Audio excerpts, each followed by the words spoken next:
지난주부터 신정통주의에 대해서 우리 살펴보고 있는데 오늘도 우리 이어서 우리 한번 살펴보도록 하겠습니다. 우리 지난 시간에 우리 나누었던 말씀을 잠깐 한번 돌아보면 우리 신정통주의가 어떤 것인지 그리고 그 배경이 무엇이었는지 우리가 살펴보았습니다. 기본적으로 신정통주의는 이 정통주의 신학에 기반을 두고 있다라고 말씀했고 자유주의 신학에 반대하며 당시 자유주의 신학이 워낙 강력한 영향을 행사하고 있었고 참된 이 정통 신학과 교리로부터 벗어나게 하고 있었기 때문에 이 신정통주의가 나타나면서 참된 이 말씀을 붙들려고 하는 이런 노력으로 시작되었다라고 말씀을 했습니다. 그래서 우리 그 배경에 보시면 1차 세계대전이 일어나고 또 경제 대공황이 일어나면서 이 자유주의 신학이 가지고 있던 그 생각들이 깨어지기 시작합니다. 그러면서 자연스럽게 이 신정통주의, 이 신학이 들어서게 되었고, 그래서 그것이 1930년대 이후에 많은 영향을 끼치기 시작했다라고 말씀을 드렸습니다. 자, 그래서 우리 지난주에 했던 이 내용을 기반으로 해서 오늘 이 신정통주의의 이 주요 사상이 어떤 것인지 그들의 이제 가르침이 어떤 것인지 다시 한번 우리가 생각해 보려고 합니다. 오늘 우리가 다루게 될 이 내용은 우리 지난주에 나누었던 내용하고 좀 이제 비슷한 내용들이 많아요. 그래서 약간은 중복이 되겠지만 다시 한번 정리한다는 마음으로 이 신정통주의의 주요 사상에 대한 이야기들을 함께 우리 나누어 보도록 우리 하겠습니다. 우리 주요 내용, 우리 117페이지에 한번 보시면, 신정통주의는 정통주의에 입각하여 자유주의 신학을 비판했다. 우리가 이제 이 문구를 잘 기억하는 것이 중요합니다. 어, 신정통주의는 우리 16세기 종교개혁과 17세기 정통주의, 이때 우리 기독교의 정통신학과 교리들이 이때 거의 정립이 되어집니다. 그래서 그때 종교개혁과 정통주의 시대를 기반으로 해서 그때 정리되었던 기독교의 핵심적인 이 진리들, 정통신학들, 그리고 정립된 교리들, 이것을 기반으로 다시 교회를 일으키려고 했던 운동이 이 신정통주의다. 그리고 이제 이게 그러면 왜 이런 생각을 하게 되었느냐라고 했을 때는 이 자유주의 신학이 그 당시에 유럽을 휩쓸고 있었기 때문에 그렇습니다. 그래서 자유주의 신학이 이 독일에서 시작이 되었는데 독일에서뿐만 아니라 유럽 전체를 이 자유주의 신학이 영향을 끼치기 시작했고 자유주의 신학이 너무나 인간 중심적인 이런 신학이었기 때문에 그래서 이것을 비판하면서 하나님 중심적인 신학, 하나님 중심적 삶으로 우리가 다시 회귀해야 된다. 다시 회복되어야 된다. 이런 생각을 하게 된 겁니다. 그래서 이 신정통주의가 일어나게 된 이 배경을 잘 이해하는 것이 중요하다라고 말할 수 있습니다. 우리 자유주의 신학은 어떤 배경에서 일어났는가라고 했을 때는 그 과거의 그 서구 사회가 이 합리주의, 계몽주의 이 사상으로 하나님 중심성에서 인간 중심적으로 이 개념이 바뀌고 계시 중심에서 이성 중심으로 이렇게 이 사회 자체가 이 합리주의 사상에 물들어 있었습니다. 그런 합리주의 시대에 기독교를 잘 설명해서 그리고 그들도 하나님을 믿게 하려고 하는 의도로 처음에는 이 자유주의 신학이 시작이 되었습니다. 그래서 합리주의적 이 사고를 하는 사람들에게 어떻게 하면 이 복음을 전할 수 있을까? 이런 차원에서 자유주의 신학이 시작이 되었는데, 근데 시간이 점점 지나면서 자유주의 신학이 이 세상의 이 세속 사상에 점점 더 물들어 갔던 겁니다. 그러다 보니까 교회가 점점 세속주의에 빠지게 되고 합리주의적 세계관에 점점 더 물들어가고 이것이 이제 너무 극단적으로 치닫다 보니까 성경의 근본적인 진리들조차 성경의 아주 중요한 절대로 타협할 수 없는 핵심적인 진리조차도 다 거부하고 정말 인본주의적, 인간 중심적 이런 신학으로 바뀌게 된 게 자유주의 신학입니다. 그래서 이 신정통주의는 이런 자유주의 신학이 득세하는 그 배경 속에서 다시 참된 정통 신학으로 돌아가기 위해서 참된 기독교를 회복하기 위해서 시작된 운동이 이 신정통주의다라고 얘기를 할 수 있습니다. 그 밑에 보시면 이 자유주의 신학을 신정통주의가 비판을 했는데 자유주의 신학은 어떤 특징을 가지고 있냐면 인간 중심적이고 또 내재주의적이고 하나님의 초월성을 부정하고 사회 복음을 추구한다. 이게 자유주의 신학의 여러분 특징입니다. 자유주의 신학은 철저히 인간 중심적입니다. 계시보다는 인간의 이성의 우위를 둡니다.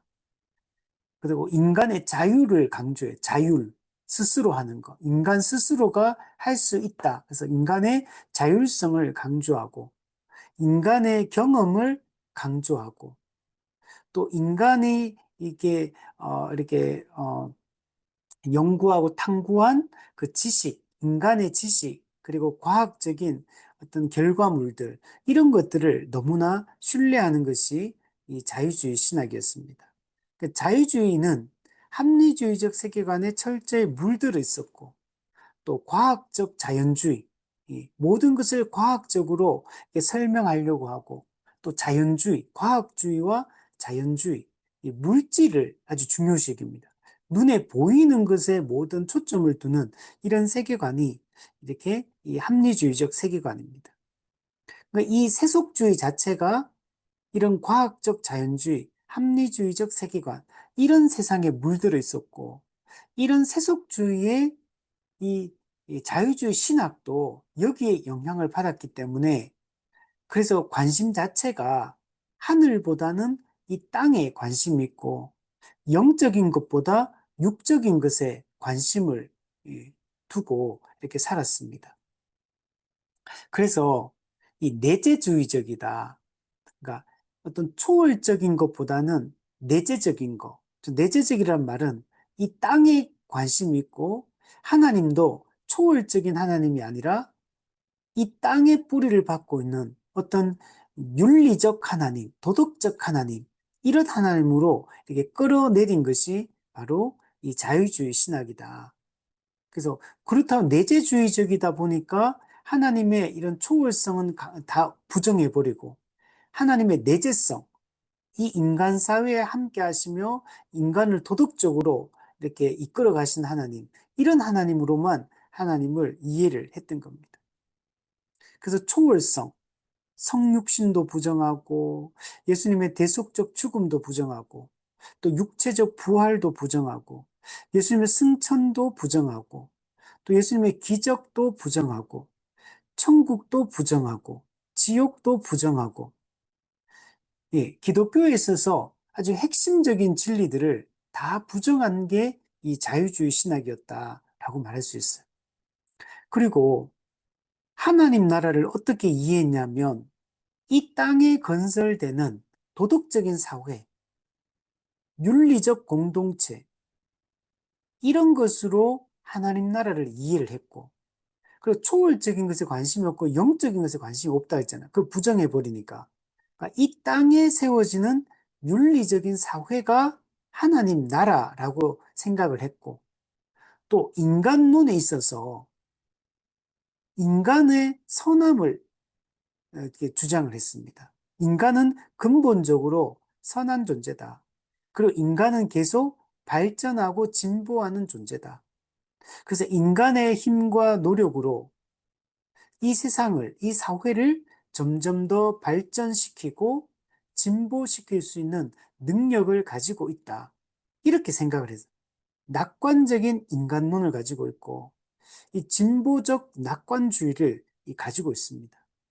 그러다 보니까 어떻게 생각하냐면, 이, 이 사회를 바꾸는 거, 이 세상을 개혁하는 거, 사회개혁, 정의와 공정하고 인권이 보장되는 사회, 다 같이 평등하게 사는 사회, 모두 다 가난을 물리치고 다 같이 잘 사는 사회, 이런 사회를 만드는 것이 하나님 나라를 이 땅에 만드는 거라고 생각을 했던 겁니다. 그러니까 자유주의 신학을 갖게 되면 당연히 사회 복음에 관심을 갖게 됩니다. 사회 복음. 이 사회를 개혁하고 이 사회를 더 도덕적인 사회로 만들어가는 것이 이 땅을 지상 낙원으로 만드는 거, 이 땅을 유토피아적인 세상으로 만드는 거, 이게 자유주의 신학이 꿈꾸는 이 사회였습니다. 이 궁극적인 이 모습이었다라고 이렇게 말할 수 있습니다. 근데 신정통주의는 이제 이런 사회는 성경에서 보는, 성경이 가르치고 있는 내용하고는 너무나 거리가 먼 겁니다. 성경을 읽어보면 육적인 것이 아니라 영적인 것, 땅이 아니라 하늘에 관심이 있고,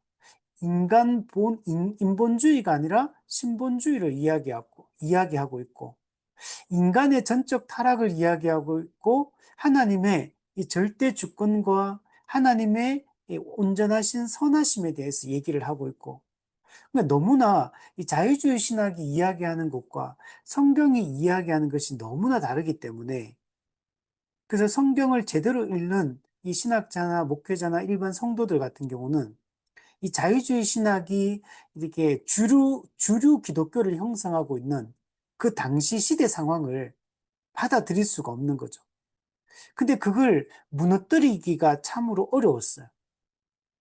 근데 워낙 이 자유주의 신학이 이게 유럽뿐만 아니고 미국까지도 이게 주류 기독교를 자유주의 신학이 독차지를 하고 있다 보니까 좀 의식이 있고 깨어있는 사람이라 할지라도 이 거대한 이 자유주의 신학의 물결을 거스르지를 못하는 겁니다.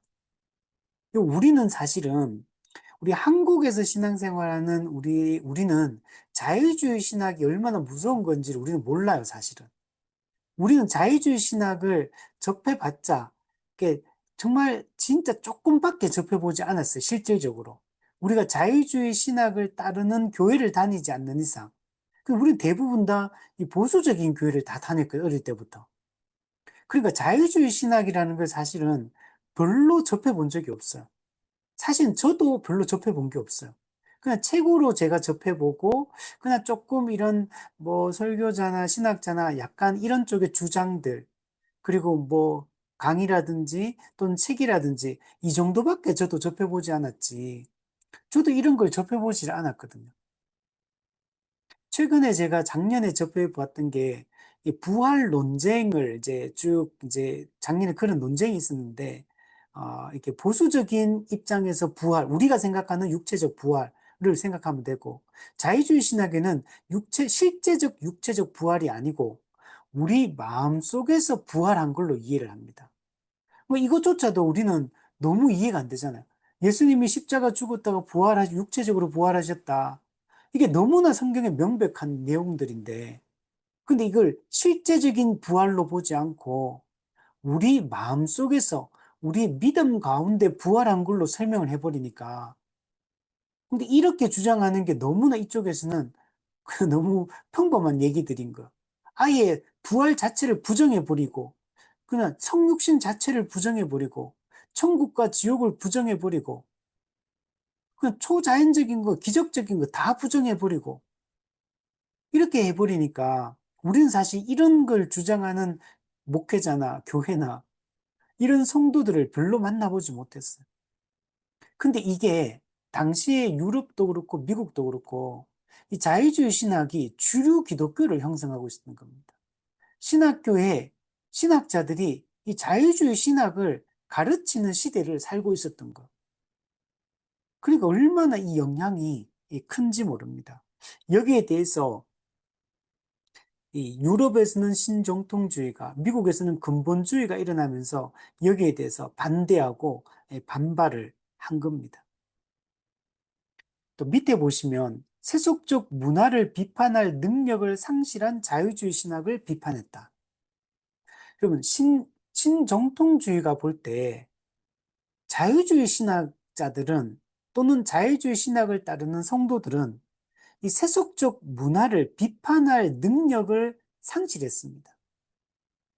이 세속주의를 비판할 수 있는 능력 자체가 없어요. 왜냐하면 자유주의 신학 자체가 이 세속주의를 따르고 있었거든요. 세속주의를 비판해야 될 교회가 세속주의를 따르고 있고 합리주의적 세계관에 물들어 있고 과학주의와 자연주의에 물들어 있고 모든 것을 인간의 이성과 지식과 경험으로 다 설명하려고 하고 인간의 이성으로 납득되지 않는 건 다 부정해버리고 그러면 성경에서 받아들일 수 있는 게 얼마나 됩니까? 인간의 이성과 경험으로 인간의 합리성과 과학으로 증명된 것들만 받아들이려고 한다면 성경에서 받아들일 수 있는 거는 윤리, 도덕적인 교훈 외에는 남는 게 없는 거. 사건들도 여러분 받아들이기가 어려워. 십자가 성육신도 없고 죽음도 없고 부활도 부정, 재림도 승천도 성령 강림도 다 부정해버리고 또 예를 들면 성경에 보면 예수님이 병든 자를 고치잖아요. 기적적으로 즉각적이고 완전하게 그것도 부정해버리고 다 부정이 돼버리는 겁니다. 홍해를 가른 사건도 부정해버리고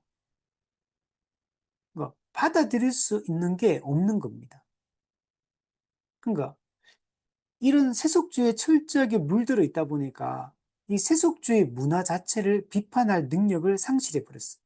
특히 그것을 잘 보여주는 사건이 뭐냐면 1차 세계대전 1914년부터 총 18년 동안 18년까지 있었다 그랬잖아요. 그래서 전 세계가 양분됩니다.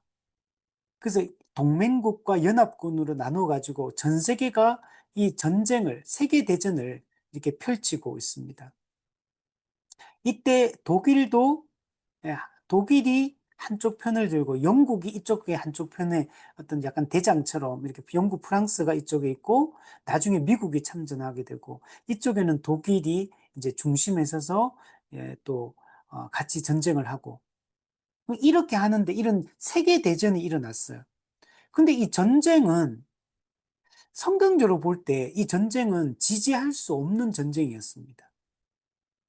이건 성경적으로 옳지 않은 전쟁이거든요. 그런데 이 특히 독일의 이 군국주의, 이 전체주의, 이걸 파시즘이라 해요. 파시즘, 전체주의, 군국주의. 이걸 독일 자유주의 신학계가 이걸 찬성해버리고 지지 성명을 발표하고 그리고 이것은 하나님 앞에 옳은 거라고 얘기하고 정의로운 전쟁이라고 얘기하고 이렇게 자유주의 신학 자체가 이것을 저항하는 게 아니라 반대하는 게 아니라 함께 동참하고 오히려 지지하는 이런 모습을 보여주고 있는 거죠. 그러니까 자유주의 신학 자체가 시대를 분별할 능력이 없는 겁니다. 시대의 잘못에 대해서 저항할 수 있는 능력도 없어요.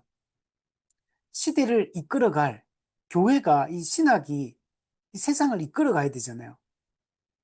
근데 이걸 분별하지도 못하고 저항하지도 않고 이끌어갈 능력도 없고 오히려 악을 조장하는 이런 전쟁을 지지하고 동참해버리고 이런 결과가 나타난 겁니다. 그러니까 이 자유주의 신학이 당시에 하는 일들을 보면 매우 인간 중심적이에요. 그리고 문화에 종속되어 있습니다. 이런 자유주의 신학의 한계를 보게 된 겁니다. 그래서 여기에 반발하는 사람들이 등장했고 그 중심에 스위스의 목회자요 신학자인 칼 바르트가 나서게 됩니다. 근데 칼 바르트는 당시에 독일에서 이 자유주의 신학의 하르낙이라든지 이런 그런 스승들, 자유주의 신학의 그런 교수들한테 사실 수업을 듣고 있었어요. 독일에서 그걸 공부하고 있었어요. 근데 독일이 이런 전쟁을 지지하는 걸 보고 여기에 반대하면서 철저히 이거는 잘못됐다. 철저히 우리는 하나님 중심적으로 돌아가야 된다. 우리는 이제 말씀 중심적으로 돌아가야 된다. 이 사상을 가지고, 그리고 예수 그리스도 중심적으로 우리가 가야 된다. 이걸 강조하면서 신정통주의가 시작이 된 겁니다. 당시 독일 자유주의 신학계는 뭐 밑에 보시면 문화개신교라고 표현하죠. 문화개신교 또는 문화기독교. 그러니까 기독교가 당시 독일의 이 세속 문화, 그러니까 기독교와 당시 문화 또는 당시 국가, 이 두 개를 이걸 연결해서 이해를 하는 거야. 그럼 기독교와 이 독일의 이 국가, 독일이라는 독일이 가지고 있는 문화, 이 세속 문화하고 이게 연결될 수가 없거든요. 근데 당시 자유주의 신학계는 이걸 연결해서 이해를 한 겁니다. 그래서 기독교 신앙과 이 문화, 또 국가, 이 민족주의 이런 것들을 연결시켜 가지고 이 기독교 신앙은 이 독일 사회의 문화와 이 국가를 반영하는 거고, 그리고 이것을 구현해내는 것이다. 이런 식으로 이해를 했던 겁니다. 이게 깊이 연결되어 있다라고 생각을 했던 겁니다. 그래서 이 전쟁을 합리화시키는 거죠. 이거는 정의로운 전쟁이고, 기독교적 가치를 실현하는 전쟁이고, 하나님이 지지하시고 하나님이 기뻐하는 전쟁이다. 이런 식으로 문화기독교, 문화개신교를 주장을 했던 겁니다.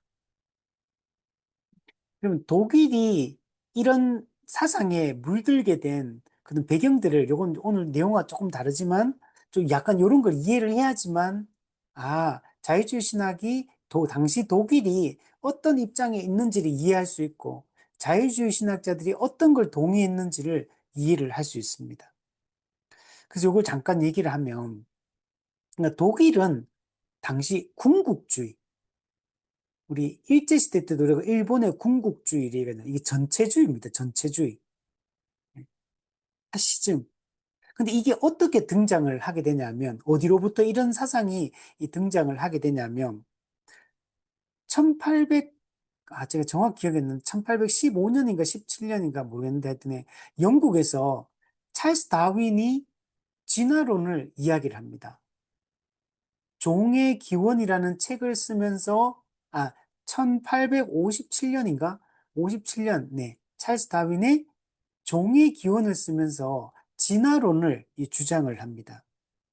근데 영국의 이 찰스 다윈이 진화론을 주장했는데 이걸 누가 받아들이냐면 영국의 허버트 스펜스라는 학자가, 이 사람 사회학자입니다. 이 허버트 스펜스가 이 진화론은 생물학이잖아요. 근데 이걸 사회학으로 발전시켜서 사회 진화론을 주장하기 시작합니다. 우리 진화론, 그러니까 이제 진화론이라는 거는 자연 선택, 돌연변이, 적자 생존, 약육강식, 자연도태, 이런 게 진화론이거든요.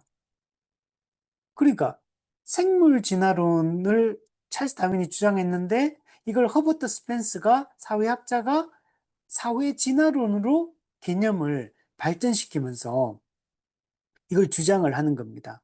즉, 이 말은 자연 선택, 돌연변이, 약육강식, 자연도태, 적자생존 이런 단어가 품고 있는 것은 뭐냐면 강한 자가 살아남는다는 거. 강한 자가 약한 자를 지배한다. 우월한 자가 열등한 자를 지배하는 것이 자연의 순리다, 이게. 이게 자연스러운 것이다. 이렇게 주장하는 거. 일반 그 찰스 다윈이 말했던 진화론에서 그렇게 이루어지듯이 이 사회도 그렇게 흘러가고 돌아간다. 사회 진화론, 이걸 주장을 했습니다. 이 사상을 이 독일이 이걸 받아들이는 겁니다. 나중에 이것도 히틀러도 이 허버트 스펜스의 이 사회 진화론에 엄청나게 영향을 많이 받아요. 그래서 2차 세계대전 때도 히틀러가 이 사상에 심취하고 이 사상을 가지고 이제 독일 민족, 아리안 민족은 우월하다. 이렇게 하면서 근데 항상 이런 전체주의를 사상을 가지게 되면 제일 먼저 하는 게 뭐냐면 흑백 논리로 모든 걸 이해하거든요. 그래서 적을 상징합니다. 누가 우리의 주적이냐? 그리고 이 주적을 물리쳐야 된다, 죽여야 된다. 이 사상이 강해져요. 그래서 당시에 그러니까 자기들은 아리안 민족은 강자고, 강한 자고, 우월한 민족이고, 그러면 약한 자, 그리고 이런 사람 누구냐? 그 당시 유태인으로 이게 받아들이고, 유태인 홀로코스트 대학살을 이렇게 했거든, 2차 대전 때도. 그러니까 이런 전체주의, 이 파시즘이 이걸 받아들이게 돼요. 이 파시즘은 이 전체주의는 여러 가지 특징이 있는데 이걸 우리 미국 요즘에 현대 이렇게 미국 보면은 이런 거 많이 나타나고 우리나라도 보면 이런 모습이 되게 많아요. 이 파시즘 이런 모습들이 우리 한국 근현대사 읽어보다 이게 이런 전체주의 이 모습이 되게 많거든요. 첫 번째 아까 얘기했던 적을 상징한다. 항상 이 적이 누구냐? 약자입니다. 약자. 강자가 약자를 죽여요. 그래서 항상 적이 있습니다. 항상 이 적이 사라지잖아요. 그럼 새로운 적을 상징합니다. 그리고 그 적을 항상 공격해요. 딱 좌표를 딱 찍어가지고 막 공격을 하는 게 특징이고. 두 번째는 다양성을 부정합니다. 그러니까 다양한 어떤 생각, 사람, 어떤 모습, 이런 걸 다 부정합니다. 다양성을 부정하고 획일화시키는 특징이 있습니다. 모든 걸 흑백 논리로 생각합니다. 그리고 이런 파시즘 사회는 일당 독재가 됩니다. 강력한 지도자가 등장하고 강력한 지도자를 중심으로 지도자를 숭배하며 이게 모든 사회가 진행이 됩니다. 그리고 사상의 자유, 어떤 표현의 자유 이런 것들이 다 제한이 됩니다. 그래서 언론에서도 이런 걸 다 제한시켜요. 그 언론을 통제하고 이런 모습으로 나타나고 그리고 이런 파시즘은 뭘 잘하냐면 선동을 잘합니다. 선동. 그러면 히틀러가 그러면 정말 연설을 정말 잘했다고 하더라고요. 히틀러가 연설하면 사람들이 깜빡 막 넘어간대요. 히틀러를 그 선동가라고 하잖아요. 선동의 1인자, 대가 이렇게 부르거든요. 이 선동을 잘하고 대중을 조작한다. 조작해서 사람들을 이렇게 끌고 가고 그리고 공포 정치, 되게 공포 정치를 시행을 하고 그리고 되게 외부의 적을 항상 경계하는 이런 태도가 강해요. 그래서 되게 배타적인 외교에 있어서도 되게 배타적인 모습이 그래서 항상 이런 갈등이 일어나고 이게 문제가 발생하고 경제적으로도 되게 비효율적이고 경제를 잘 못해요. 그래서 되게 획일화 시켜버리기 때문에 그게 좋은 것 같은데 나중에 결과론적으로 보면 사람들의 자유가 다 제한되고 이게 각자의 것을 이게 전체주의이기 때문에 이게 내가 어떤 개인의 소유 이런 것들이 중요하지 않거든요. 국가의 소유 전체를 위해 개인을 희생하는 이런 방식으로 진행이 되고 그렇게 되니까 권력은 점점 더 부패하게 되고 독재는 점점 더 심해지고 이런 게 파시즘이고 이런 게 전체주의입니다. 그러니까 이 독일에서 이런 당시 이 그 모습이 이런 전체주의, 궁극주의 이런 모습을 띠고 있었던 겁니다. 근데 자유주의 신학은 여기에 딱 맞물리는 겁니다. 아까 말했잖아요. 국가와 신앙을 이게 연결시켜서 이해를 하고 있기 때문에. 연대의식을 가지고 있는 거예요. 그러니까 국가 따로, 이렇게 기독교, 종교 따로 이렇게 보는 게 아니에요. 국가와 이 기독교를 같이 보고 또 그 국가의 문화와 기독교를 신앙을 같이 보고 이걸 연결시켜서 이해를 하다 보니까 그러니까 나와 너가 이렇게 딱 명확하게 구분되는 게 아니고 이게 하나로 보는 거야, 하나로. 그러다 보니까 독일 이 사회 자체가 이런 전체주의로 흘러가니까 자유주의 신학계도 이제 이런 문화 기독교, 문화 개신교 해서 전쟁을 지지하는 방향으로 이렇게 갈 수밖에 없었던 겁니다.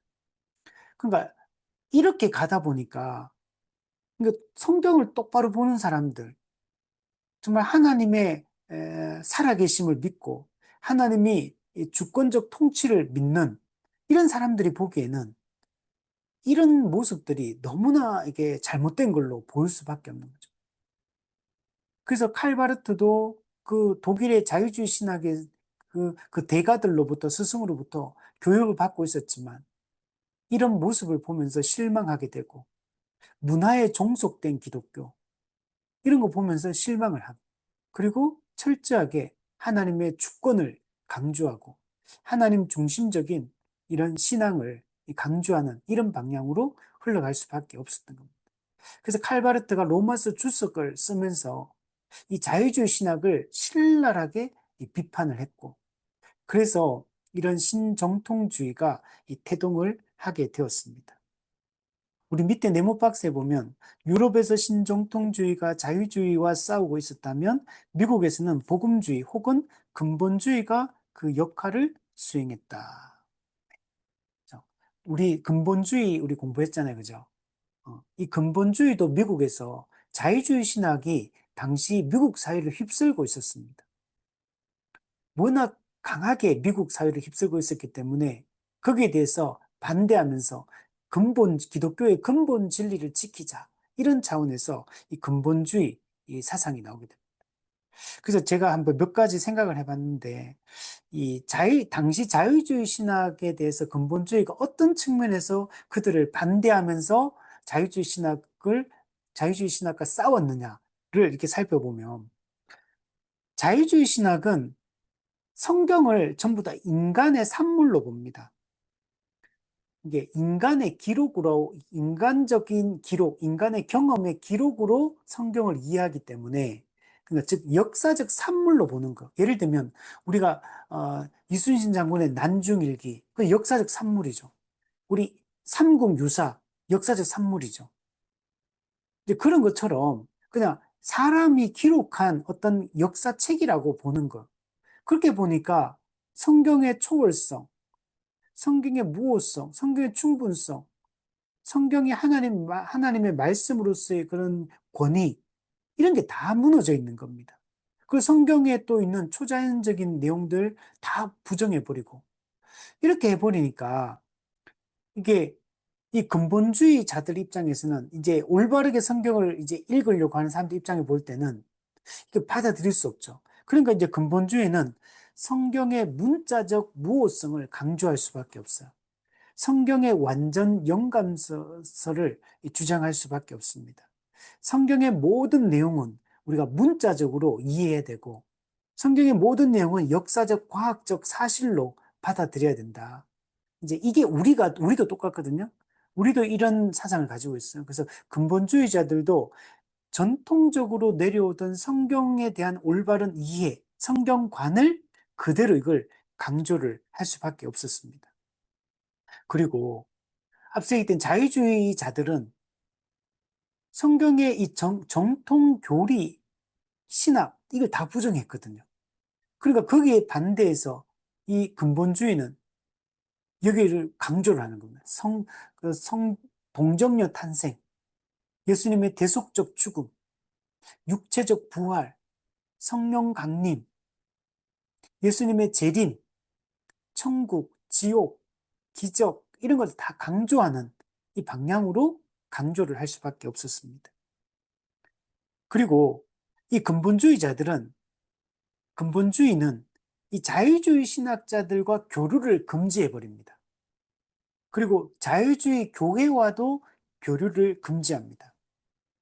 이게 근데 근본주의는 너무 극단적으로 가요. 너무 극단적으로 가서 우리 근본주의에서 주장하는 가르침에서 조금만 벗어나면 다 이단으로 정죄해버리고, 이게 자유주의 신학이 이게 정말 잘못된 거는 비판하는 게 맞는데, 조금 이제 우리가 기독교 안에서도 근본 진리가 아니고 뭐 약간 이렇게도 해석이 가능하고 저렇게도 해석이 가능한 부분도 있거든요.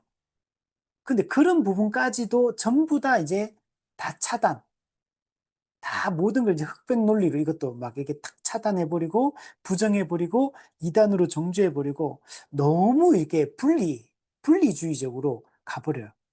그래서 근본주의는 이게 문제점이 있어요. 근데 그것뿐만 아니고 이 사회의 문화, 어떤 사회의 과학 또는 어떤 사회에서 어떤 우리가 발전된 기술, 문명, 예술 이런 거에 대해서도 모든 걸 좀 차단해버리는 조금이라도 이거는 야 우리한테 조금 나쁜 영향을 미치겠다 싶으면 무조건 하지 마, 하지 마, 하지 마, 하지 마, 끊어, 끊어, 끊어. 이렇게 이제 나가버리는 게 이제 근본주의예요. 너무 극단적으로 배타적으로 가버렸기 때문에. 그래서 이렇게 하다 보니까 근본주의는 사실 사회로부터 그렇게 인정을 못 받게 됩니다. 기독교 안에서도 이제 많이 인정을 못 받게 돼. 그래서 근본주의는 점점 더 고립됩니다. 기독교 내에서도 소수로 전락을 하게 됩니다. 자, 그리고 근본주의는, 자유주의는 죄, 어떤 구원, 이런 걸 강조하지 않잖아요. 근데 근본주의는 이게 반대해서, 자유주의에 반대해서 죄를 강조합니다. 죄로부터 구원받는 것이 중요하다는 걸 강조하고, 오직 예수 그리스도를 통해서만 우리가 이 죄로부터 자유를 얻을 수 있다, 구원받을 수 있다, 이런 것들을 강조합니다. 그리고 근본주의는 사회를 구원하는 거 이런데 사회개혁 이런데 관심보다는 개인의 경건, 개인의 영혼의 구원, 그리고 전도하는 거, 개인 경건 생활을 잘하는 거, 약간 이런 쪽으로 이제 근본주의는 흘러가게 됩니다. 이렇게 흘러가게 된 게 자유주의가 사회개혁을 얘기하고 윤리적 공동체를 이야기하고 이런 방향으로 갔기 때문에 근본주의는 자유주의 신학에 반대해서 이런 방향으로 가게 됩니다. 그리고 자유주의는 현세지향적이잖아요. 내세에 대한 관심이 없어요. 내세를 인정하지, 천국, 지옥도 인정하지 않아요. 그러니까 당연히 현세적이죠. 자유주의는 철저하게 이 땅에 지상 낙원을 건설하는 게 하나님 나라를 세우는 거라고 이해를 했기 때문에 윤리적 공동체를 세우는 게 우리의 궁극적인 목적이라고 이해했기 때문에 그런 방향으로 갔다면 근본주의는 조금 더 내세 중심적으로 이제 갈 수밖에 없죠. 우리 근본주의는 나중에 이 자유주의 신학과 싸우는데 화력이 조금 약했어요. 그래가지고 나중에 누구를 받아들이냐, 누구와 잡았냐면 세대주의와 손을 잡은 게 근본주의입니다. 그래서 근본주의가 자유주의와 싸우기 위해서 세대주의와 손을 잡고 같이 그 당시에는 싸워서 이제 자유주의 신학을 이렇게 어떤 거부를 했습니다. 이 세대주의는 이게 내세 중심적이거든요. 그래서 근본주의 안에도 이 내세 중심적인 이런 생각, 구원받는 자체가 나중에 영원한 천국에 가는 걸 얘기하기 때문에 그래서 이런 생각들을 많이 가지게 됩니다. 근데 이제 근본주의는 미국에서 이제 처음에는 근본주의와 복음주의가 같이 갑니다. 그래서 되게 둘이 근본주의와 복음주의가 비슷하다. 그래서 별로 어떤 차이점을 못 느낍니다. 근데 이제 시간이 점점 갈수록 이제 근본주의와 복음주의가 분리되기 시작합니다. 근본주의는 점점 더 폐쇄적이고, 점점 더 공격적이고, 점점 더 전투적인 모습으로 이렇게 바뀌어간 반면에, 그리고 아까 말했지만, 기독교 내에서의 조금이라도 이상한 주장을 하면, 우리와 다른 주장을 하면, 그냥 다 부정해버리고, 이단으로 정죄하고, 다 끊어버리고, 이런 방향으로 갔고, 사회에 대해서도 문화, 예술, 기술, 이런 것들이 조금이라도 이게 기독교를 저해한다 싶으면, 이거 다 끊어버리고 다 부정해버리고 문명의 발전 다 부정해버리고 이런 방향으로 갔다면 복음주의는 이 사회와 문화에 대해서 더 열린 태도, 열린 자세를 가지게 됩니다. 근데 이 복음주의가 초기에는 자유주의 신학과 싸울 때는 이제 미국의 이 복음주의가 좀 괜찮았는데 이게 이제 시간이 지나면서 미국 내에 있는 이 복음주의가 변질이 돼가지고 나중에 이제 신복음주의가 됩니다. 지금 우리 요거 신정통주의 다음에 신복음주의 마지막 우리 공부를 하게 되는데 이 우리가 종교개혁 전통과 정통주의 시대를 잇는 그 복음주의가 아니라 이제 점점 나중에는 이 복음주의도 사회와 문화에 너무 사람들의 입맛에 맞추려고 이렇게 막 하다 보니까 근본 진리를 붙들고 진리를 수호하려고 하는 이 측면보다는 어떻게든 이 복음을 현대인들에게 이 현대 문화와 사회에 복음을 들고 들어가야 된다는 생각이 강해가지고 점점 더 좀 반지성적으로 이 신복음주의도 흘러가는 이런 측면이 있습니다.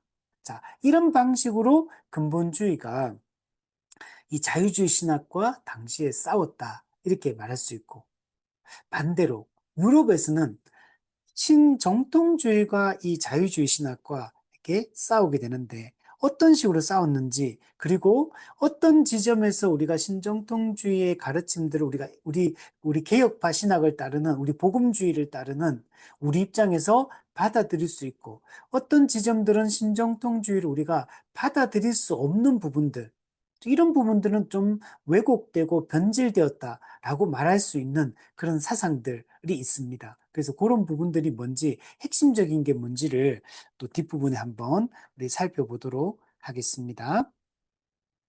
자, 신정통주의는, 먼저 이제 요 얘기부터 먼저 하면, 우리 밑에 보면, 기독론 중심성, 네. 그러니까 예수 그리스도를 아주 중요하게 생각합니다. 그래서 예수 그리스도를 아주 많이 강조해요. 그래서 어떤 측면에서 강조하는지 좀 이따가 한번 얘기를 해볼게요. 먼저 읽어보고 얘기를 하겠습니다. 자, 거의 모든 신정통주의 학자가 강조점은 달라도 기독교와 하나님의 초월성을 인정하며 예수 그리스도를 신학의 중심으로 삼고 신학 작업을 수행했다. 하나님의 초월성을 강조합니다. 왜? 자유주의는 하나님의 초월성은 부정하고 하나님의 내재성만 강조했거든요. 그러니까 거기에 반발하면서 신정통주의가 시작되었기 때문에 하나님의 초월성을 강조할 수밖에 없겠죠. 그리고 예수 그리스도를 신학의 중심으로 삼습니다. 물론 우리 개혁파 신학이 우리 원래 옛 복음주의가 당연히 예수 그리스도를 우리 강조하잖아요.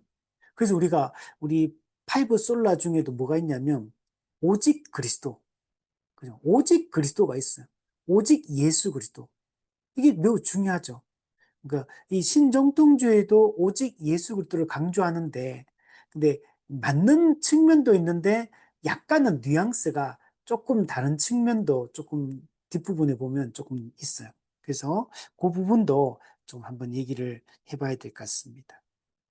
자, 먼저 어, 이 신정통주의는 하나님의 초월성을 강조합니다.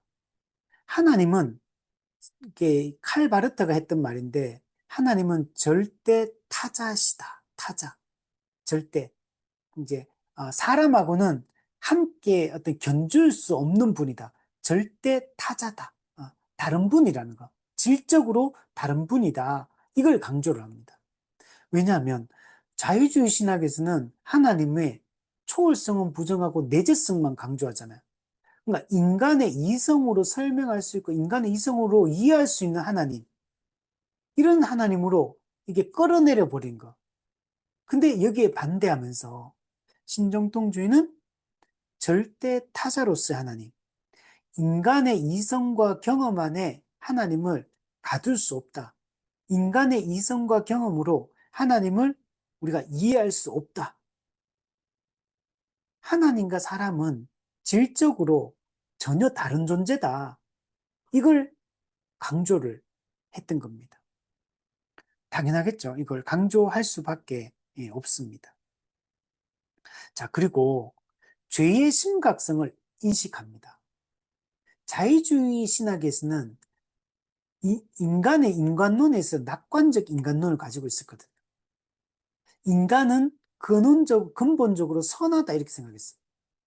인간은 근본적으로 선하기 때문에 인간의 이성으로 하나님을 알 수도 있고, 또 인간의 힘과 노력으로 우리가 이 땅에 하나님 나라, 즉 도덕적 사회를, 지상 낙원과 같은 유토피아적인 이런 세상을 이 땅에 만들 수 있다. 누구의 힘으로? 은혜가 아니라 인간의 힘으로.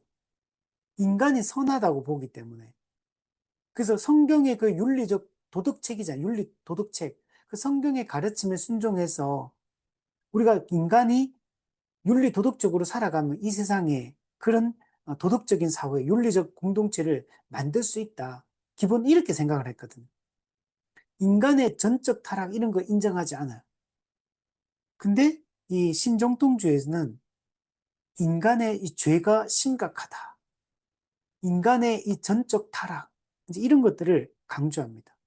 사람은 근원적으로, 본래적으로 죄인이다. 그리고 타락한 인간은 스스로 자기 자신을 구원할 수 없다. 인간의 이성으로, 인간의 힘으로 이 지상에, 이 땅에 지상 낙원을 세울 수 없다. 이게 신정통주의자들이 기본적으로 여러분 생각을 했던 겁니다.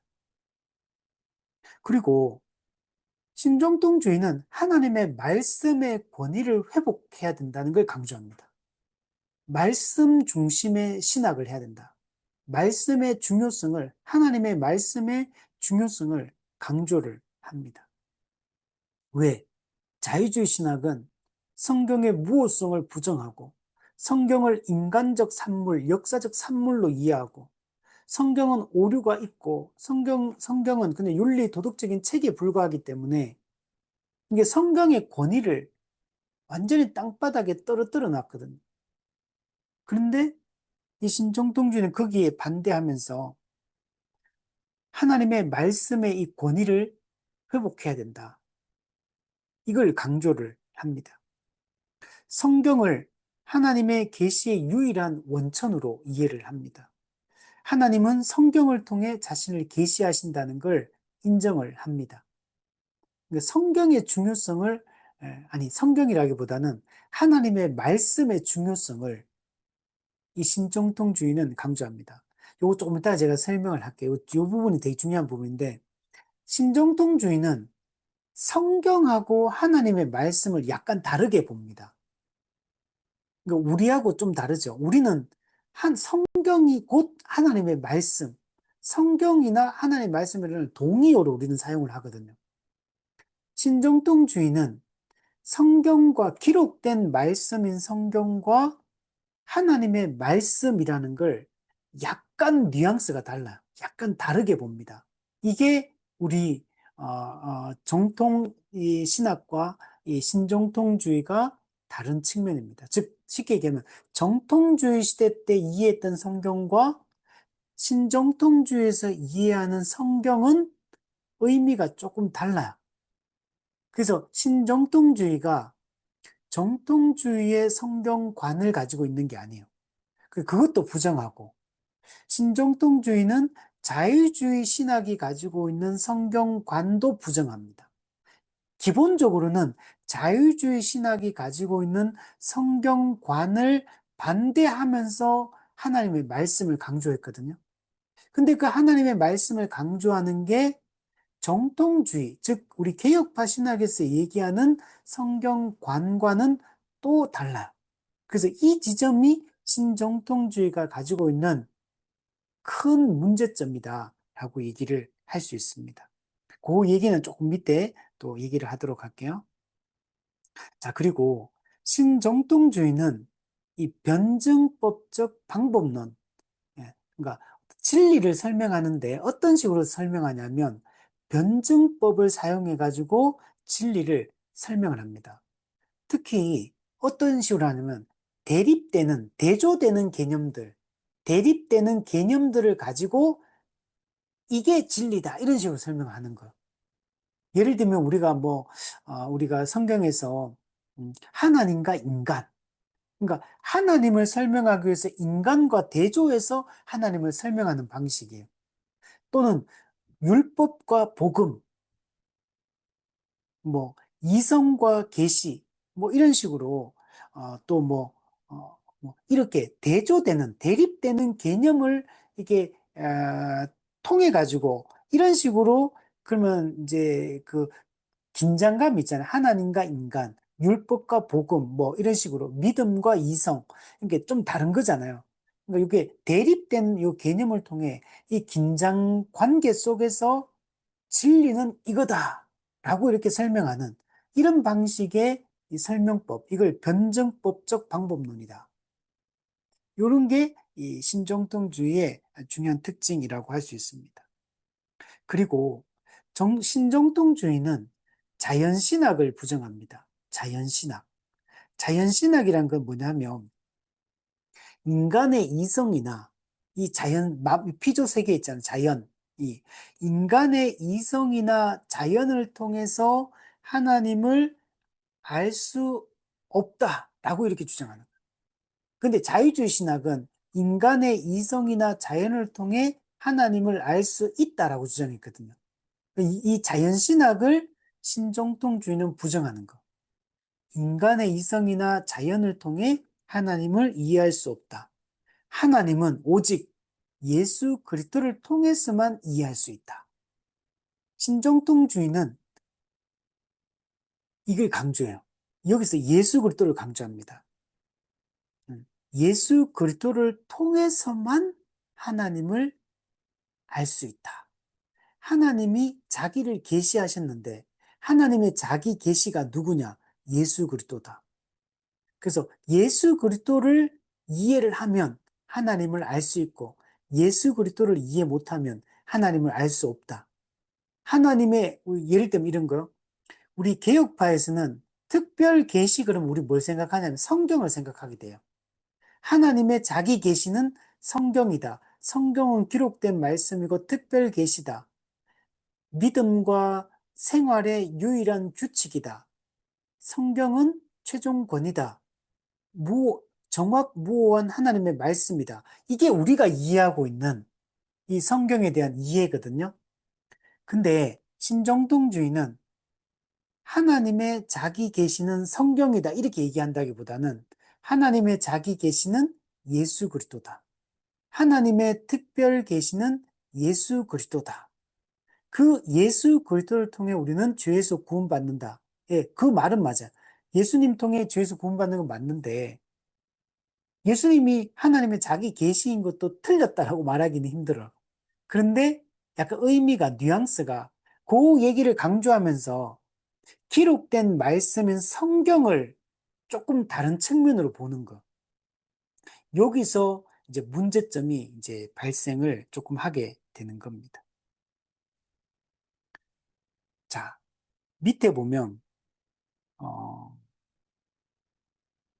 그 하나님의 초월성을 인정하며 예수 그리스도를 신학의 중심으로 삼는다. 이겠죠? 예. 이게 하나님의 이 이제 초월성을 이제 자유주의가 초월성을 부정하니까 인간의 이성과 경험 안에 하나님을 가두었고 인간의 이성으로 하나님을 파악할 수 있다고 주장하니까 신정통주의는 그 자유주의가 주장하는 인간의 이성으로 하나님을 이해할 수 있고 하나님의 내재성을 강조하는 걸 반발하면서 아니다. 하나님은 인간의 이성으로 이해할 수 없는 초월적인 분이다. 인간과 사람 하나님은 질적으로 다르다. 하나님은 인간에게 의존하지 않는다. 사람은 하나님을 이해할 수 없다. 사람은 한계가 있지만 하나님은 한계가 없는 분이다. 그러므로 한계를 가진 유한한 존재가 무한하신 하나님을 알 수도 없고 그분께 도달할 수도 없다. 사람은 하나님을 소유할 수도 없고 사람이 하나님을 조종할 수도 없다.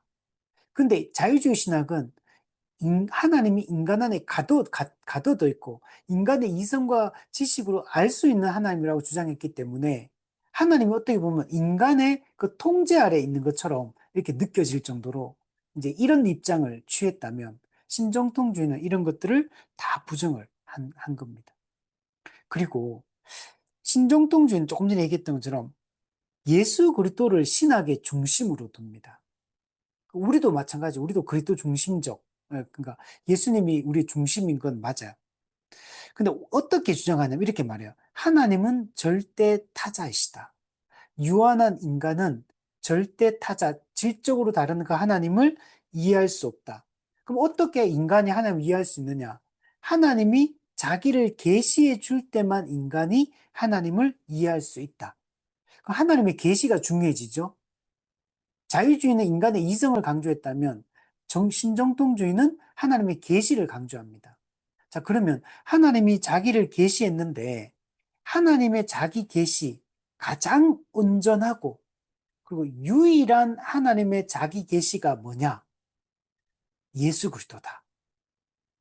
우리는 뭐라 해서 하나님의 자기 계시, 특별 계시는 성경이다. 이렇게 우리가 이해하고 있었는데 근데 여기서는 하나님의 온전한 계시, 유일한 계시는 예수 그리스도다. 이렇게 이해를 하는 겁니다. 그래서 이 예수 그리스도를 통해서 우리는 죄로부터 구원을 받고 또 죄로 말미암아 깨어졌던 하나님의 관계를 회복할 수 있다. 이런 측면에서 예수 그리스도를 강조를 합니다. 그러니까 예수 그리스도를 강조하는 것은 좋아요. 왜냐하면 예수님은 보이지 않는 하나님의 형상이시다라고 했으니까 예수 그리스도를 통해서 우리는 하나님 아버지를 알게 되고 예수님의 그 가르침을 통해 하나님이 어떤 분인지 알게 되고 예수님의 행하신 사역을 통해 하나님이 어떤 분인지 알게 되고 그죠? 우리가 예수님을 통해 하나님을 알 수 있다는 측면에서 예수가 하나님의 자기 계시다 이렇게 얘기해도 딱히 틀렸다라고 말하기는 힘들어요. 자, 그런데 여기서 근데 그 성경이라는 것은 그럼 뭐냐? 여기서 이제 여기 지점이 여러분 달라지는 겁니다. 자, 그 얘기를 하기 위해서 3번을 한번 보시면 자유주의, 자, 신정통주의는 자유주의 신학에 반대하지만 자유주의적 비평주의는 유지한다. 이게 이제 여기서 문제점이 발생을 하는 거. 자유주의 신학은 반대합니다.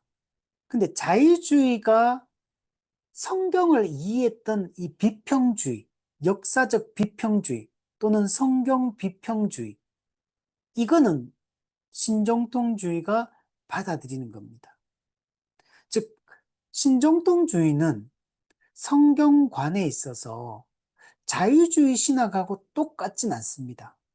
그렇지만 자유주의가 성경을 이해했던 어떤 방법론을 수용해가 받아들이고 자유주의가 이해했던 성경에 대한 어떤 이해가 어느 부분은 신정통주의가 받아들이고 있다는 걸 알 수가 있습니다.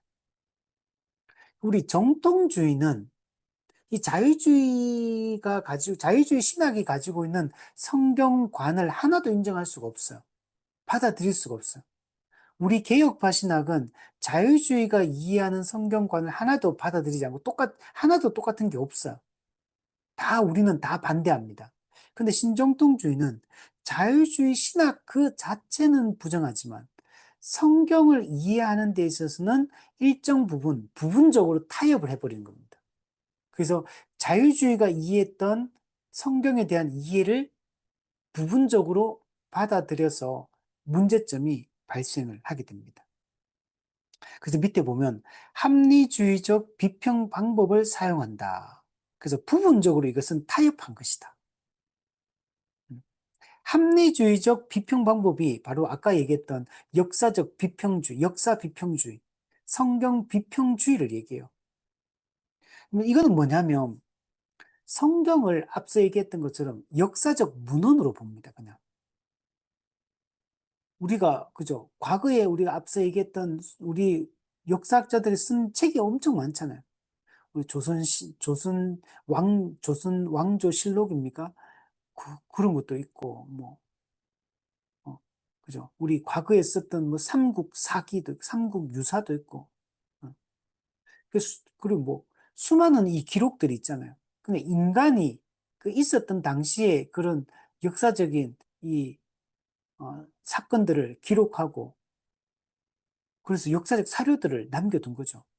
그러니까 성경도 그냥 이런 역사적 문헌이라고, 역사적 사료라고 이해를 하는 겁니다. 기본적으로. 그러니까 인간이 저작한, 인간이 기록한 책으로 이해를 합니다. 그리고 성경이 어떻습니까? 한 사람이 쓴 것도 아니에요. 요 저자가 기록이 되죠. 여러 사람이 썼잖아요. 그리고 시간적으로도 시간 간격이 너무 넓어요. 같은 시대에 같은 사람이 쓴 게 아니에요. 그런데 지금 성경이 어떻습니까? 하나의 책으로 이렇게 만들어져 있잖아요. 그러니까 이 하나의 책으로 만들어지게 된 성경의 이 형성 과정, 성경의 형성 과정, 다 사실은 흩어져 있는 역사적 문헌들을 모아가지고 하나의 책으로 편집했거든, 편집. 그래서 편집 비평이라고 해요, 편집 비평. 그래서 뭐 제2문서, P문서, 무슨 문서 뭐 이런 게 문서가 많아요. 그런 문서들을 모아가지고 그것을 편집해가지고 이렇게 하나의 책으로 종합해가지고 이렇게 만들어낸 책이 성경책이다. 이렇게 이해를 하는 겁니다. 그래서 형성 과정, 저작 시기, 그리고 그 성경에 기록된 문화적 배경, 이런 걸 다 종합해가지고 이제 성경을 이제 이렇게 하나의 책으로 만들었는데, 근데 이때도 있는 그대로 다 받아들이는 게 아니에요. 비판적으로 받아들이는 거. 그래서 이거는 받아들일 만한가? 당시 문화나 당시 배경으로 봤을 때 받아들일 수 있는 건가? 이거는 좀, 우리가 이제 좀 권위가 있느냐? 이런 거 다 따져보는 거. 우리가 옛날에 역사적 문헌이 있다고 해서 다 받아들이지 않잖아요. 역사적 문헌들이 쪼가리 있는 것들을 다 모아가지고 그 연구해가 비교 분석해가지고 아 이거는 받아들일 만하다. 이거는 받아들이기 힘들다. 그렇게 어떤 역사적 사료의 가치를 평가를 하잖아요. 마찬가지로 성경도 다 그런 비판적인 이 연구를 통해 가지고 이게 어떤 식으로 편집됐는지 어떤 식으로 이게 만들어졌는지 이런 것들을 연구해서 이게 성경을 이해를 하는 겁니다. 그러니까 성경은 쉽게 얘기하면 인간의 역사적 문헌이기도 하고, 또 이런 편집의 과정들을 통해서 만들어졌고, 인간이 저작했는 거기 때문에 자유주의 신학 개념으로 보면 성경은 진리가 아닌 겁니다. 성경은 오류가 있는 인간 저작물인 것.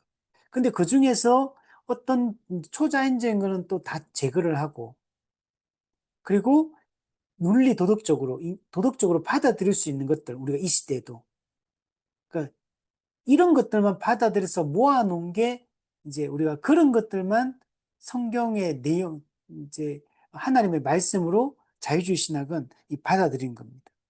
그러니까 쉽게 얘기하면 정확무오한 하나님의 말씀으로 자유주의 신학은 성경을 이해하지 않는 겁니다. 그래서 이 방법도 여러 가지가 있어요. 문서 비평, 자료 비평, 형식 비평, 편집 비평, 역사 비평, 또 뭐 수사 비평, 뭐 독자 반응 비평, 이런 여러 가지 방법을 통해 가지고 성경이 어떻게 형성되었는지를 연구하는 겁니다. 이게 자유주의 신학이 성경을 이렇게 보는 방법이에요. 그리고 이걸 볼 때도 과학적 세계관과 충돌되는 것은 다 빼버립니다. 인간의 이성과 경험과 합리성으로 납득되지 않는 것들은 다 빼버립니다. 그러니까 성경은 신적 권위가 다 상실돼 버려요. 그냥. 그래서 그거 다 빼고 남는 것들은 전부 다 이제 도덕적인 교훈, 이런 것만 남게 되는 거.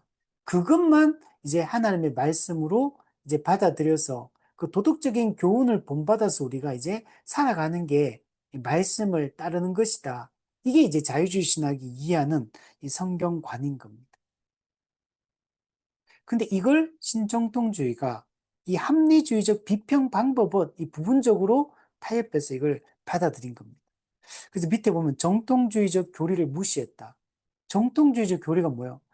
이 성경에 대한 이 올바른 이해, 정확무오한 하나님의 말씀이다. 하나님의 영감으로 기록되었고 무오하고 또 충분한 말씀이다. 성경의 명료성, 이런 것들 다 자정성, 이런 것들을 다 이제 정통주의는 주장을 했는데 이런 걸 다 부정해 버리는 거. 그래서 문자적 무오성을 신정통주의는 부정을 하는 겁니다.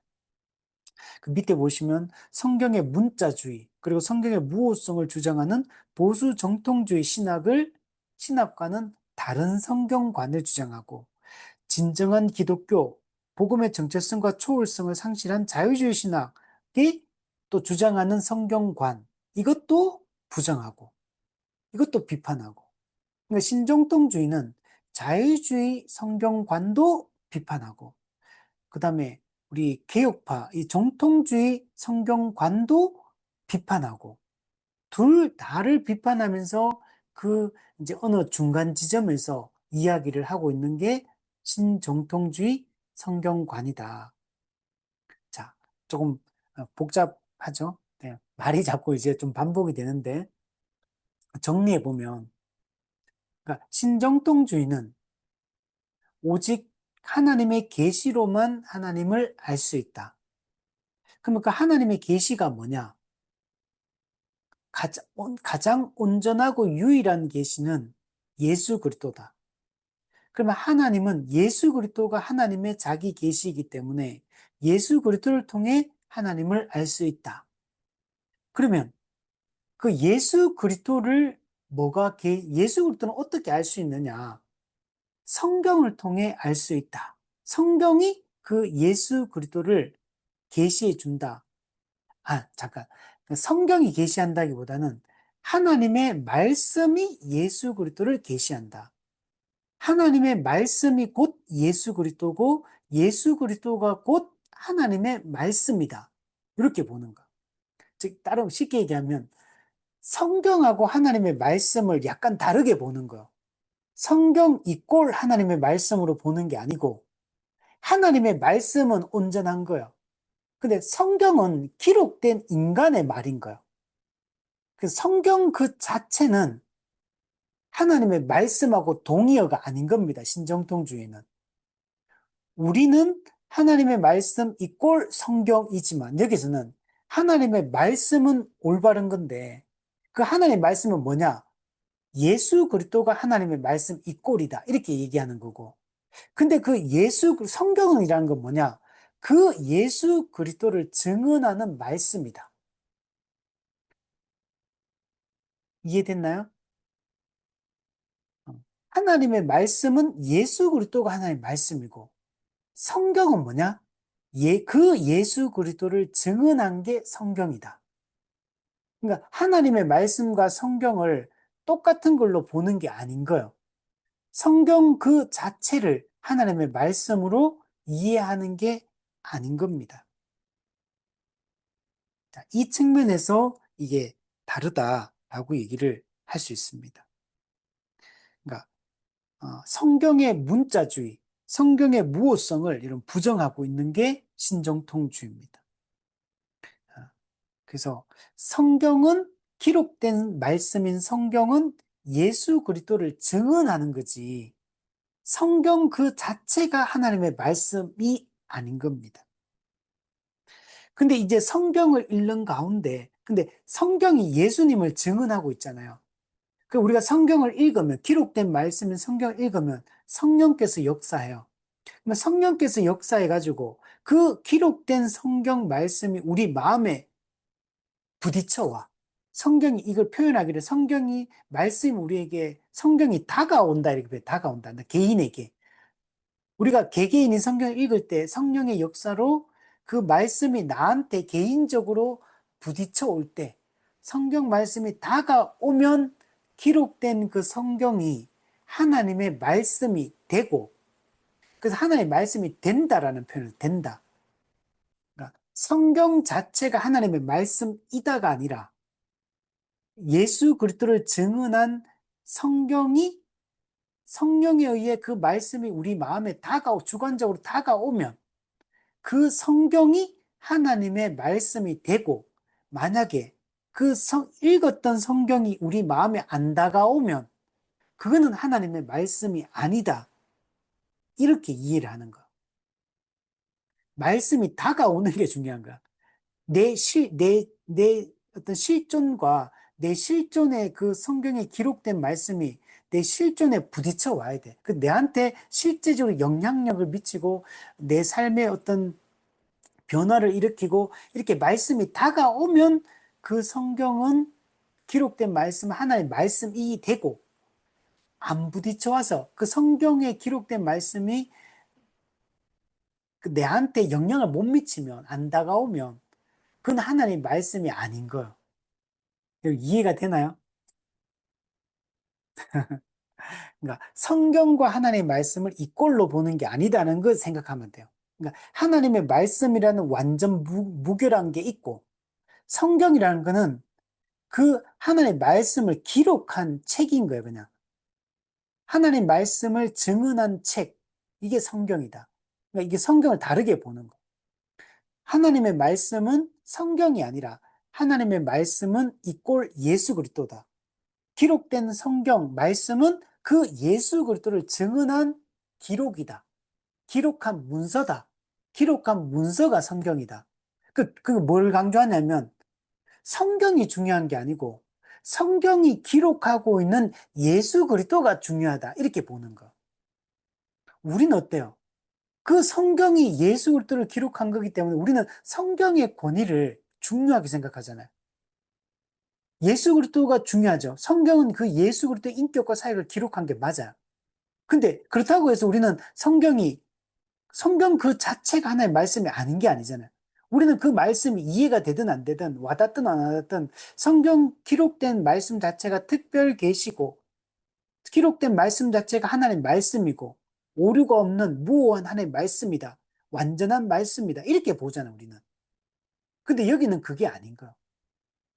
하나님의 말씀은 예수님이고 그 예수님을 기록한 문서는 성경이고 근데 이 성경은 인간이 기록했기 때문에 오류가 있을 수 있다. 그러니까 문자적으로 이걸 다 받아들이면 안 된다. 인간적 저작물이기 때문에 오류가 있을 수 있다. 그런데 이 오류가 있지만 다 오류는 아니다. 왜? 이 기록된 성경은 예수님에 대해 기록했기 때문에 그 성령님께서 성경을 읽을 때 우리 마음에 그 말씀을 깨닫게 해주시고 이게 내 마음에 내 실존에 부딪혀 오면 말씀이 다가오면 인간이 기록한 말이지만 이 성경의 기록이 하나님의 말씀이 된다. 자, 이게 신정통주의가 이해하고 있는 성경관입니다. 그래서 이 지점이 우리하고 달라요. 그래서 신정통주의는 하나님의 말씀을 세 가지 차원에서 설명을 합니다. 첫 번째는 가장 근원적인 하나님의 말씀, 예수 그리스도. 예수 그리스도가 곧 하나님의 말씀이다. 그래서 하나님의 말씀이라는 게 일종의 어떤 고정된 교리라고 이해하는 게 아니고 사건이라고, 이벤트라고 이해를 해요, 이 사람들은. 하나님의 말씀은 우리는 뭐예요? 기록된 말씀, 기록된 성경 자체, 이게 하나님의 말씀이잖아요, 우리한테는. 근데 신종통주의는 하나님의 말씀은 어떤 고정된 교리가 아니고 사건, 이벤트다. 이 사건, 이벤트는 뭐냐? 예수 그리스도가 바로 그 사건이다. 예수 그리스도가 그 이벤트다. 라고 얘기를 하는 거예요. 그러니까 하나님의 말씀은 예수 그리스도. 예수 그리스도는 어떤 사건이다. 이벤트다. 이걸 받아들여야 된다. 근데 그걸 기록한 문서가 성경이다. 이렇게 보는 거. 그래서 기록된 그 문서인 성경, 이 성경은 그 자체가 하나님의 말씀은 아니에요. 그리고 인간이 기록했기 때문에 오류가 있을 수 있다. 인간의 언어로 기록된 증언이다. 이렇게 보는 거. 그리고 또 하나 선포된 말씀이 있다. 선포된 말씀이 뭐냐면 목회자가 하는 설교를 얘기합니다. 그래서 설교는 하나님의 말씀이 현재적으로 전달되는 통로다, 도구다 이렇게 봅니다. 그래서 목사가 성경을 해석하고 선포할 때 하나님은 그 설교를 통해 자기 자신을 계시하신다. 그래서 성령의 역사로 그 설교를 통해 계시된 하나님을 우리가 깨달으면 그 설교 선포된 말씀도 하나님의 말씀이 된다. 그냥 우리는 그게 아니잖아. 설교라는 건 뭐예요? 그냥 성경의 가르침을 캐리그마, 선포하는 거거든요. 그거 내가 받아들이든 안 받아들이든 그냥 선포된 그 말씀 자체가 진리잖아요. 설교 내용 자체가 성경에 철저히 기반하고 있으면 우리는 그걸 진리로 받아들이잖아요. 근데 여기는 이제 그런 거라기보다는 하나님의 설교를 통해 하나님이 자기 자신을 계시하시는데 이 설교라는 거는 하나님의 말씀을 이렇게 선포하는 어떤 매개의 역할을 하는 어떤 도구, 통로다. 이제 이렇게 이해를 하는 겁니다. 자, 그래서 정리하면 오늘 조금 이 부분이 제일 중요한 부분인데 잘 설명이 되었는지 모르겠어요. 자, 정리해보면 신정통주의는 자유주의 신학을 비판하고 반대하는 것이다. 그래서 자유주의 신학을 반대하기 위해서 신정통주의는 16세기, 17세기 종교개혁과 정통주의 시대에 입각해서 그것을 기반으로 하나님 중심성, 그리고 말씀 중심성을 강조하며 등장했다. 그래서 신정통주의는 철저히 하나님 중심적이고 또 그 중에서도 기독론, 예수 그리스도를 신학의 중심으로 두고 있다. 그리고 자유주의 신학이 하나님의 말씀을 왜곡시켰기 때문에 그 하나님의 말씀 중심의 말씀의 회복, 말씀 중심의 신앙생활을 강조했다. 그래서 예수님을 신학의 중심으로 본 거, 예수님을 통해 우리가 구원받고 하나님 관계가 회복될 수 있다. 이런 부분은 우리가 잘 받아들일 수 있고 철저히 하나님 중심적 신앙생활을 해야 된다. 이런 것도 우리가 받아들일 수 있고 한데 근데 이제 신정통주의 가장 큰 문제점은 성경관의 문제점. 성경 그 자체를 하나님의 말씀으로 보지 않는 것. 그래서 하나님 말씀 그 자체로 문자적으로 이걸 받아들이지 않는 것. 그리고 성경의 무오성, 오류가 없는 하나님 말씀으로 객관적으로 받아들이지 않는 것. 이거는 문제점이 있다. 자유주의 신학의 성경 방법론, 이 비평주의를 받아들인 거. 그걸 성경이 문자적으로 받아들이지 않고 오류가 있다고 이해한 거. 이게 문제가 있다. 그리고 성경을 진리 그 자체로, 말씀 자체로 인식하지 않고 그것이 우리가 받아들이고 그 내 실존에 부딪혀 올 때만 하나님의 말씀이 된다라고 주장하는 거. 이런 부분들은 문제점이 있다. 우리는 그렇게 보는 게 아니라 성경은 특별 계시, 기록된 말씀, 이 자체가, 성경 그 자체가 하나님의 오류가 없는 진리의 말씀으로, 하나님의 말씀을 우리는 받아들이는 것이 중요하다. 그래야지만 성경 이 자체, 66권 성경의 이 절대 권위, 성경의 절대 권위, 성경의 이 최종 권위됨을 우리는 인정하고 성경 중심의 신앙생활을 또는 삶을 살아갈 수 있다. 이 로마 가톨릭 같은 경우는 성경의 권위를 다른 데 뒀기 때문에 문제거든요. 성경의 권위를 성경, 교황, 교회 전통 이런 것에 나눠버렸어요. 그리고 실질적으로는 교황이 그 성경을 해석할 수 있기 때문에 교황과 주교직이 성경을 해석할 수 있기 때문에 실제로는 교황과 교회 전통이 성경의 권위보다 더 높았던 게 로마 가톨릭이에요. 그래서 이 권위의 문제가 로마 가톨릭과 개신교의 결정적인 차이라고 할 수 있거든요. 그리고 또 하나는 칭의론의 문제. 어떻게 우리가 의롭다함을 받느냐. 그게 이제 달랐기 때문에 로마 가톨릭은 기독교, 개신교와 분리될 수밖에 없었던 겁니다. 그 성경관에 문제가 있었던 것. 그 자유주의 신학은 성경관을 완전히 뒤집어 버려. 완전히 인본주의적으로 성경을 이해했고, 성경을 그냥 인간 저작물로 이해했고, 다 그냥 편집해서 비판적으로 다 제거해버리고, 도덕적 교훈만 남기고, 도덕적 사회를 만드는 것에 초점을 뒀던 게 자유주의. 자유주의도 성경관에 큰 문제점을 가지고 있는 겁니다. 근데 거기에 반대해서 등장한 신정통주의도 이 성경관에 문제가 있는 거예요. 성경을 하나님의 말씀, 하나님의 자기 계신 예수 그리스도에 대한 증언 또는 그 예수 그리스도에 대한 증언을 기록한 문서 이렇게 이해해버린 거. 그리고 오류가 있는 것으로 이해한 거. 이거는 큰 문제가 되는 거. 그리고 우리 신정통주의도 이 성경관에 있어서 큰 문제점을 가지고 있다. 이게 문제다라고 우리가 받아들여야 되고, 또 우리가 예를 들면 성경을 하나님의 말씀으로 받아들이지만 또 이걸 해석하는 데 문제가 있는 사람들도 많죠.